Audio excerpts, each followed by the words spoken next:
muy requete buenos días, ¿qué tal estáis? Por fin estoy de vuelta. Bueno, hoy es un día histórico porque me he puesto a grabar después de 4 meses, creo. Bueno, sí, el último vídeo que grabé fue en el mes de enero. Así que sí, ya me tenéis de vuelta por fin. La verdad es que he pasado unos meses muy complicados. En todos los sentidos me puse otra vez a estudiar, que por cierto ya soy correctora profesional.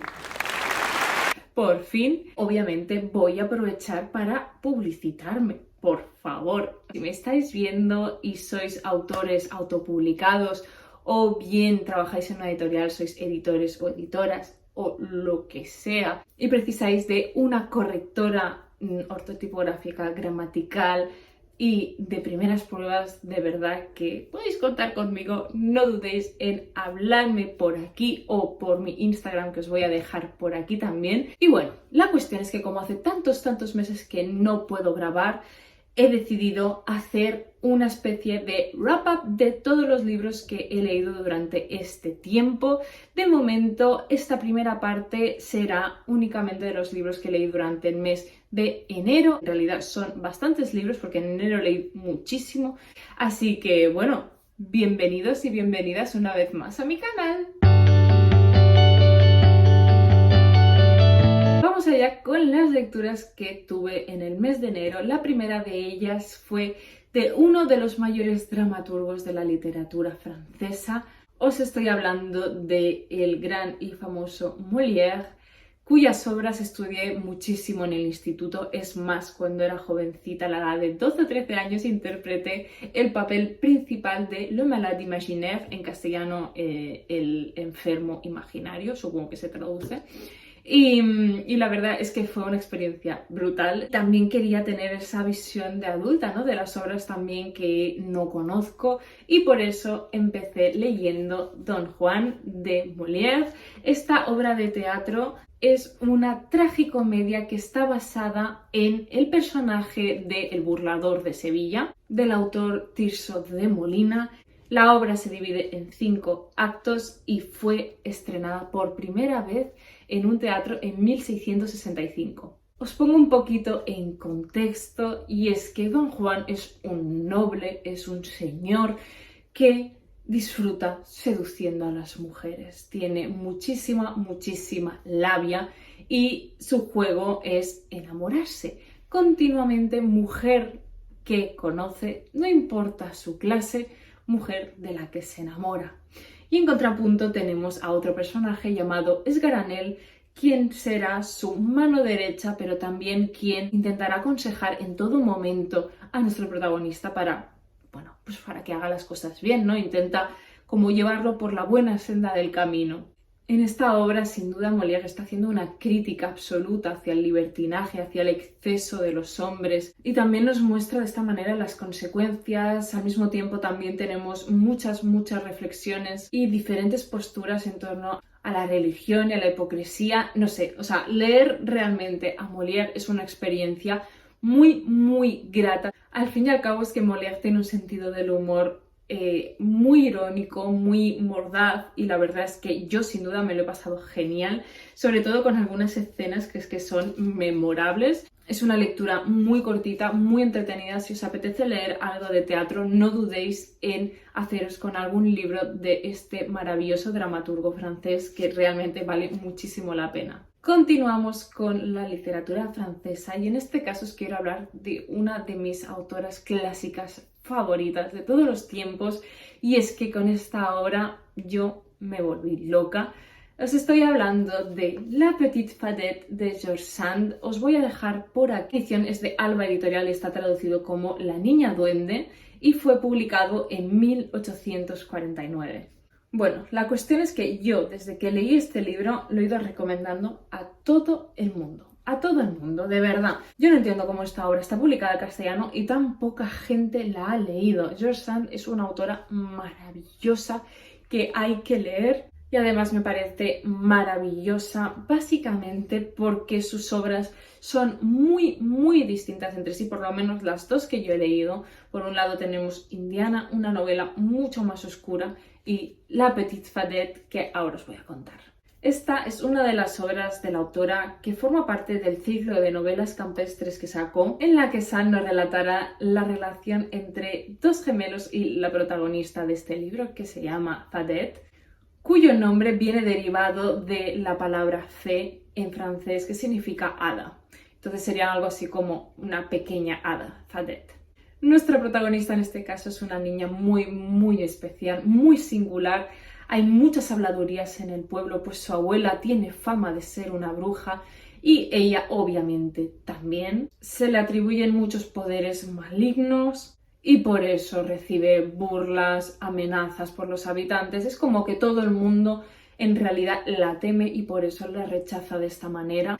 Además, tenemos que decir que nuestra protagonista también tiene un carácter bastante alocado, es una niña muy rebelde y obviamente dista mucho de ser el comportamiento que se espera de una señorita de su edad, sobre todo para el resto del pueblo, que la ve como una niña totalmente incontrolable. Y la cuestión es que un buen día uno de los gemelos que os he mencionado al principio requerirá de la ayuda de esta niña y entonces a partir de ahí se formará una especie de relación de amistad que traerá muchos problemas, sobre todo con el hermano de este, pues empezará a sentir muchos celos. Y bueno, qué deciros, esta es una de las novelas que mejor me han hecho sentir en los últimos meses, sobre todo porque vemos eso, vemos un amor de juventud, acompañado del folclore de este pueblo francés, con todas sus leyendas, con las supersticiones que tiene la gente y también, por otra parte, seremos partícipes del egoísmo del ser humano y sobre todo de la diferencia de clases sociales. Al fin y al cabo es una novela donde tendremos mucha paz, mucha tranquilidad y el estilo de la autora es tan tranquilo, tan pausado, tan cautivador. Deciros que la autora en esta obra realizó un trabajo magistral, pues incluyó en el lenguaje, en el francés tradicional y normal, incluyó también el francés que se hablaba en la zona donde se sitúa la novela y la verdad es que hace un trabajo magnífico. Sin lugar a dudas fue una de mis mejores lecturas del mes de enero, que me hizo sentir genial. Y bueno, desde entonces tengo muchísimas ganas de seguir leyendo a esta autora y ya tengo otro de sus libros esperando en mis estanterías, así que seguramente en los próximos meses me escucharéis otra vez hablar de esta autora, pero de mientras, por favor, haceros con este libro o si no, con Indiana, que es otra joya.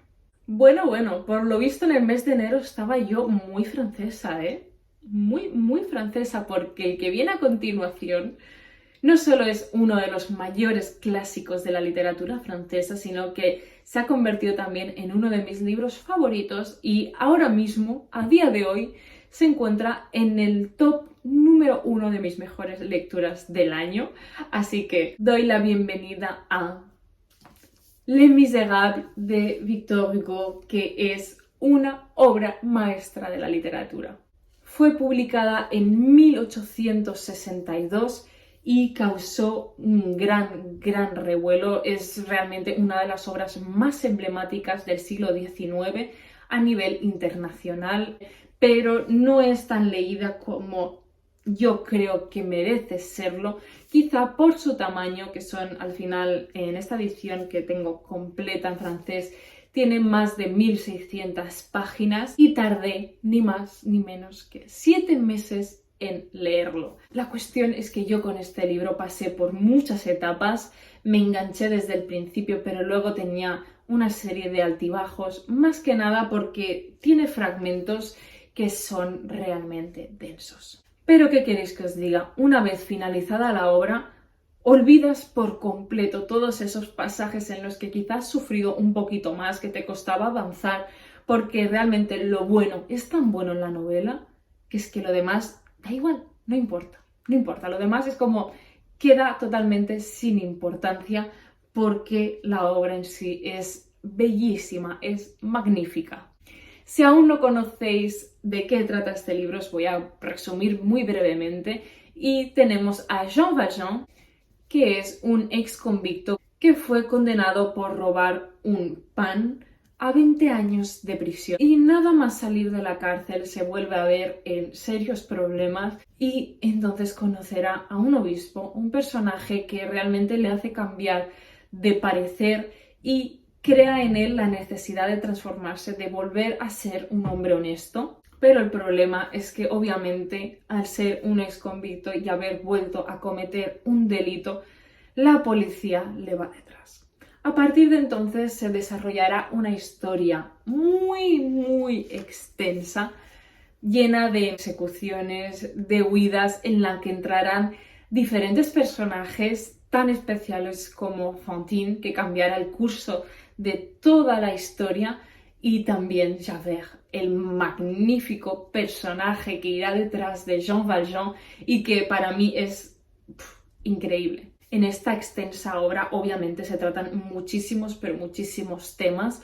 Al fin y al cabo es eso, cuanto mayor y más larga es la obra, yo creo que también más temas abarca, más tiempo le da a la obra a cocerse a fuego lento. Y como prueba de ello tenemos, por ejemplo, Ana Karenina o Guerra y Paz, que está siendo ahora mismo una de mis lecturas actuales, pero Les Misérables se centra sobre todo en mostrarnos la miseria y la pobreza, sin dejar de lado también el amor, la revolución, las injusticias, y realmente se crea un debate magnífico entre el bien y el mal.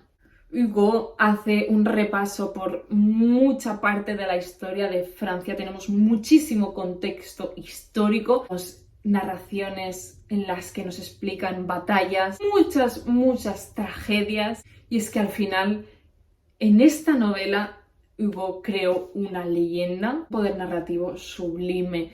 O sea, realmente hasta las partes más lentas de la obra resultan disfrutables por lo bien escritas que están. Sin duda, el vocabulario escogido es perfecto, es pulcro, es bello, es minucioso, hace un trabajo magnífico. Y sí que es verdad que dentro de la propia obra hay situaciones en las que dices, no te creo, Víctor Hugo, ¿qué estás haciendo?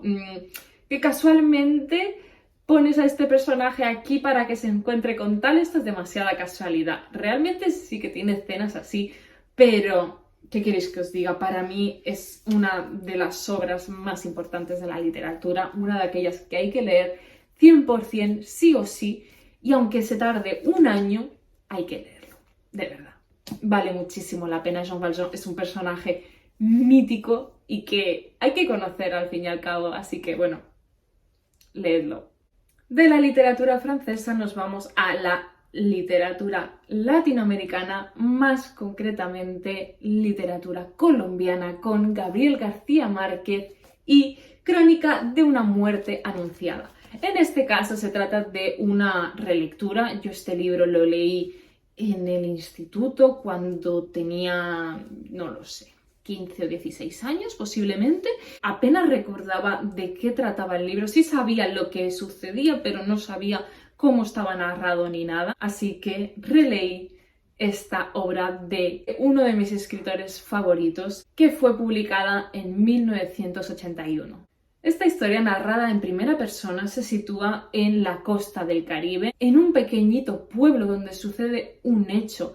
Hay un asesinato y en esta novela veremos el antes, el después, el durante y el porqué. Lo más curioso del asesinato de Santiago Nassar es que todo el mundo sabía que iba a ser asesinado. La cuestión es lograr entender cómo nadie logra avisarle antes de que se produzca. Pues los asesinos, que son los hermanos Vicario, no estoy haciendo ningún tipo de spoiler, se sabe desde el principio. Recordemos que es una muerte anunciada desde el principio, desde las primeras páginas ya sabemos que se ha cometido este asesinato. Como os decía, los hermanos lo van anunciando. Quizás una manera realmente que alguien pueda ir y les bloquee el paso, que impida este asesinato, pero realmente es algo que nunca llega a suceder. Y es que Gabriel García Márquez en esta obra hace una maravilla. Como siempre tenemos millones de personajes. A pesar de su brevedad, sorprende como siempre por su capacidad de presentarnos a muchísimos personajes, pero lo hace de una manera en la que tú te vas situando poco a poco, aunque te lo hayan mencionado hace 5 páginas o 10 páginas es como que tu mente vuelve a eso y te vas situando poquito a poquito, a pesar de eso, de tener muchísimos personajes en una obra tan breve. Pero lo que más me seduce a mí de este libro es la estructura narrativa. Es que los hechos son narrados sin ningún orden cronológico realmente, y también tenemos maravillosos testimonios de los hechos que se van sucediendo. Y como siempre hallaremos en sus páginas el tono humorístico de Gabriel García Márquez, con esas escenas bastante escalofriantes. Sobre todo se me ha quedado en la memoria la escena final, que dices, madre mía, es tan visual, es tan brutal, tan dura, pero es que es una obra de arte. ¿Qué queréis que os diga? A mí este hombre me encanta porque es maravilloso. Este hombre escribe arte, puro arte. La siguiente novela que tuve el placer de leer fue Los chicos de Toni Sala, publicado por Trotalibros Editorial. Ya sabéis mi amor incondicional hacia esta editorial. Me han sorprendido todos sus libros y este particularmente tiene uno de esos finales que por lo menos a mí me dejaron con la boca abierta. Me pareció sublime. Toni Sala publicó en catalán esta obra en 2014 y no ha sido hasta este mismo año que ha sido publicada al castellano, cuando ya se publicó también al inglés hace unos años, y realmente no entiendo por qué no se había publicado antes. Esta historia, ambientada en Vidreras, nos cuenta cómo afecta un accidente automovilístico donde fallecen 2 chicos en la vida de 4 personajes que serán los narradores y testimonios de la historia.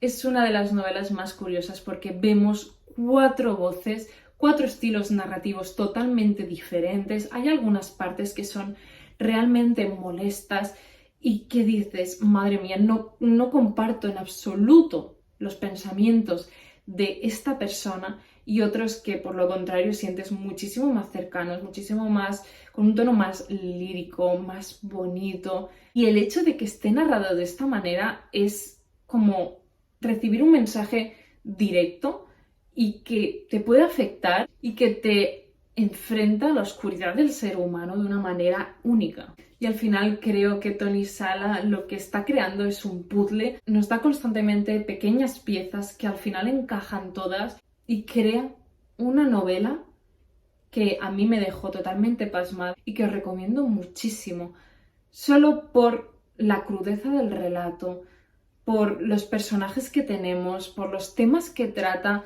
cómo vemos los pensamientos más oscuros que pueden llegar a pasar por la mente del ser humano, y ese enfrentamiento constante al dolor, a la soledad, incluso a la muerte, ¿no? La perspectiva que nos da este libro de eso es increíble. Sinceramente, para mí es un libro que también hay que leer, que es maravilloso. Vamos allá con la siguiente lectura, que en este caso no es más ni menos que Agujero de Hiroko Oyamada.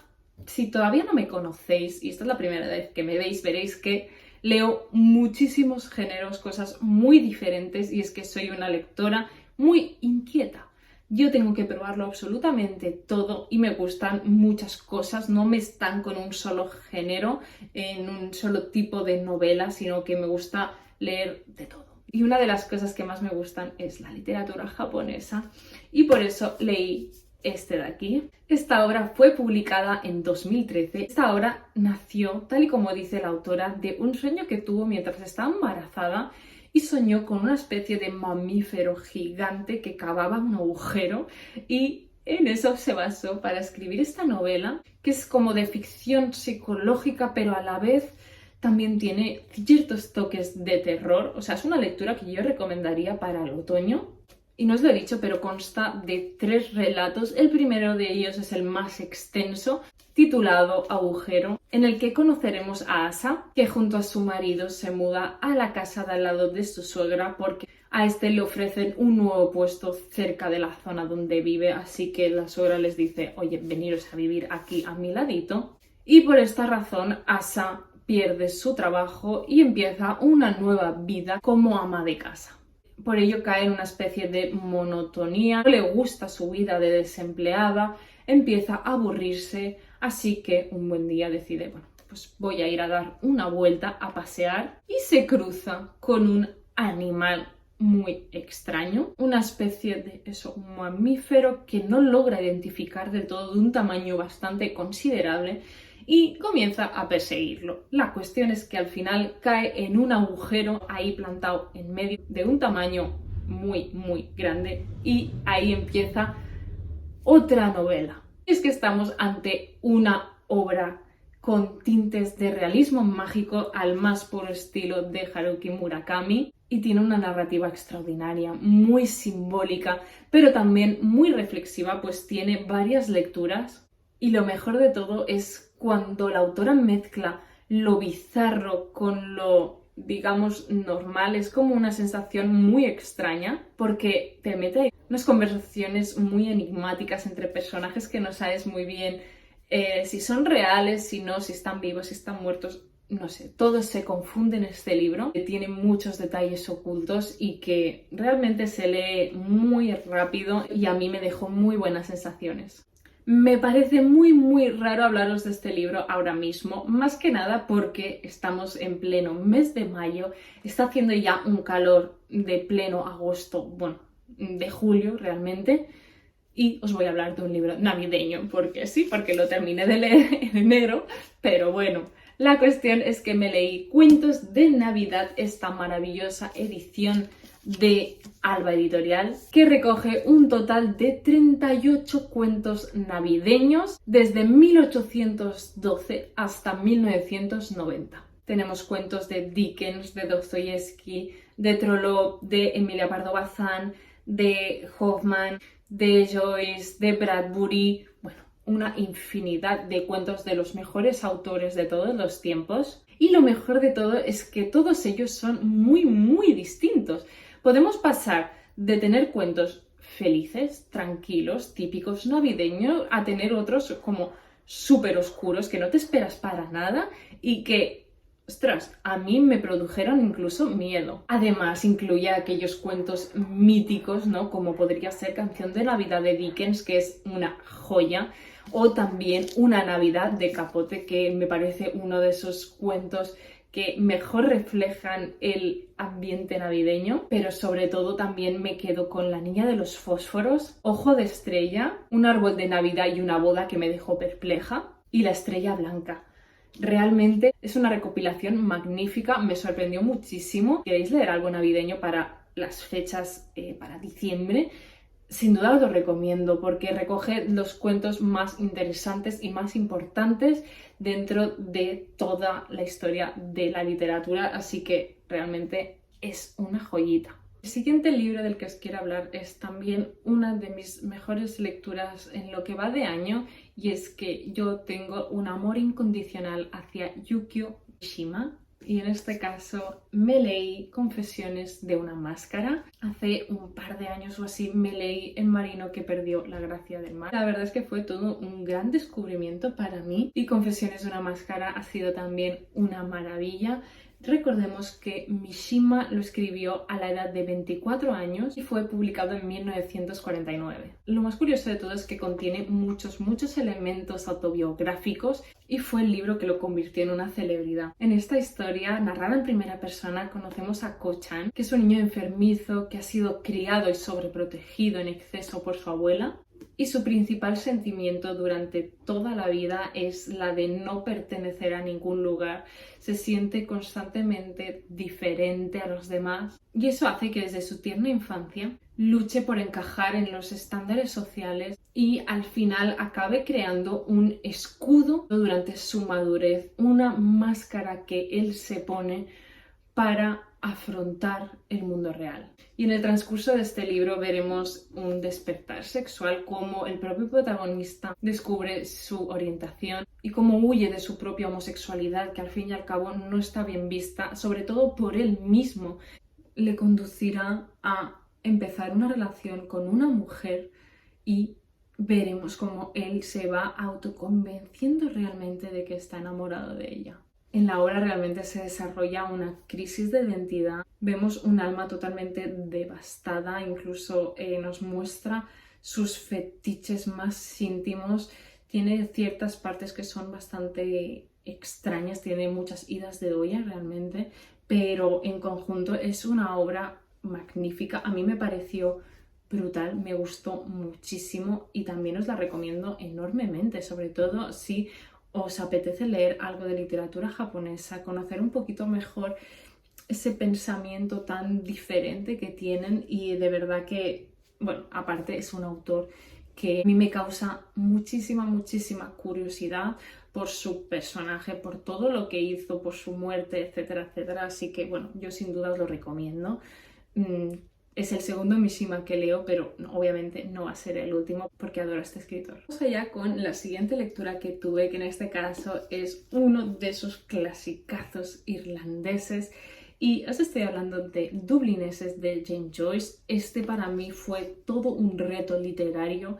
No os voy a engañar, iba con muchísimo miedo porque me habían dicho pues cosas tremendas sobre este libro, que era lo más denso, lo menos entendible del mundo y que lo iba a pasar fatal. Y obviamente James Joyce para mí es un reto. Quiero leer Ulises del autor, es una de las obras más importantes de la literatura y yo me quiero enfrentar a ella, pero primero tenía que pasar por el tramo de leer Dublineses y sin duda ha sido una muy grata experiencia. Esta obra fue publicada en 1914 tras muchos problemas de censura y cuenta con 15 relatos. En este compendio, Joyce lo que hace es una representación realista de las clases sociales de Dublín a principios del siglo XX. En él nos muestra la parálisis de la sociedad. En él utiliza un tono bastante burlón, incluso crítico, para denunciar el parón que tenía la sociedad, sobre todo culturalmente. Hay ataques a los británicos, a la iglesia, al clérigo, sobre todo se centra en el declive y la situación de desolación general de los dublineses. En general he disfrutado mucho más de lo esperado de este libro. Al fin y al cabo hay que ir sabiendo lo que te vas a encontrar y son diferentes relatos. En sí no me han parecido demasiado densos ni difíciles de entender. Lo que sí que tenemos que ser conscientes que obviamente nos irá bien conocer el contexto histórico de cada uno de los relatos y lo que hay detrás, la simbología de Joyce, para lograr entrar de lleno en las historias, conocer un poquito más de lo que hay detrás, así que os recomiendo haceros con una edición que vengan notas a pie de página, explicaciones para entender totalmente el contexto de la obra, pero sin duda es un libro de relatos que yo os recomiendo, pero no lo cojáis como si fuera algo súper entretenido, algo para leer cada día y de esta manera, no. Yo lo que recomiendo es leerlo de manera pausada, leer un relato, porque además son relatos cortitos, pero daros un tiempo entre cada relato para asimilar bien toda la información que Joyce quiere ofrecernos. La siguiente obra de la que os quiero hablar proviene de la literatura italiana y fue publicada en 1980. Os estoy hablando de El nombre de la rosa de Umberto Eco. Yo este libro lo conocía por su adaptación al cine que vi hace muchísimos años, en la que aparecía como protagonista Sean Connery, y la verdad es que la disfruté muchísimo. Me pareció una historia como muy interesante, muy diferente y tenía muchísimas ganas de leer el libro hasta que pues salió escogido como una de mis lecturas de mi club de lectura y sin duda os puedo decir que la disfruté. Estamos ante una novela histórica ambientada en la Edad Media, narrada por Azzo, ya siendo un hombre anciano que es nuestro protagonista, y nos narra la investigación que realizan Guillermo de Baskerville y él en una abadía donde hay un ambiente bastante misterioso y se están desarrollando una serie de crímenes que estos dos personajes deberán resolver. La novela en sí está dividida en 7 partes. Son 7 días que transcurren entre la llegada de los protagonistas a la abadía hasta que se resuelve todo el conflicto. Y realmente es una de esas novelas que quizá se extienden demasiado en temas religiosos. A veces sientes la necesidad de decir, a ver, Humberto, céntrate en la historia, cuéntanos, avanza en el misterio, por favor, y no le des tantas vueltas a todos los pensamientos teocráticos y de todo lo que puede haber dentro de este ambiente religioso, pero sin duda lo que es la ambientación a mí me transportó de lleno a lo que el autor quiere transmitir y la verdad es que fue un disfrute total. Sí que es verdad que la adaptación no la tenía muy reciente, pero a raíz de empezar el libro me acordé de cierta escena final y dije, mi cerebro hizo un clic y entonces me acordé de quién era el asesino de la novela y cómo había sucedido algunos de los crímenes. Entonces, bueno, esa parte no me sorprendió tanto, pero en sí es una novela también que he disfrutado mucho y que me gustó. Continuamos con la siguiente novela, que fue Territorio de Luz de Yuko Tsushima. Esta es la hija de Osamu Dazai, el gran y famoso escritor japonés. Y se trata de una de las novelas más valientes por la época en la que fue publicada, que fue en 1979. Y es que en esta historia conoceremos a una mujer que es abandonada por su marido y tiene una niña de 2 años. Y junto a ella viviremos la opresión, la soledad que vive, sobre todo porque al final es que está sola ante el mundo, porque la sociedad, sus amigos, sus familiares le dan totalmente la espalda, porque en Japón aún hoy en día, está muy mal visto que una mujer se separe de su marido. Y al final ella tendrá que afrontar todo esto, ser valiente. Al final se verá pues sobrepasada en muchos aspectos, pero es una novela, pues eso, muy valiente. Nos muestra la cruda realidad de la maternidad, aquella que cuesta muchísimo de encontrar en los libros. Y en esta ocasión Yuko lo que hace es plasmar pues ese sentimiento en una novela cortita que realmente también vale mucho la pena. Hasta aquí el vídeo de hoy. Próximamente os traeré el resto de lecturas que faltan del mes de febrero. Así que nada, espero que tengáis muy buenas lecturas, que nos veamos mucho más a menudo por aquí y os envío un besito enorme. ¡Chao!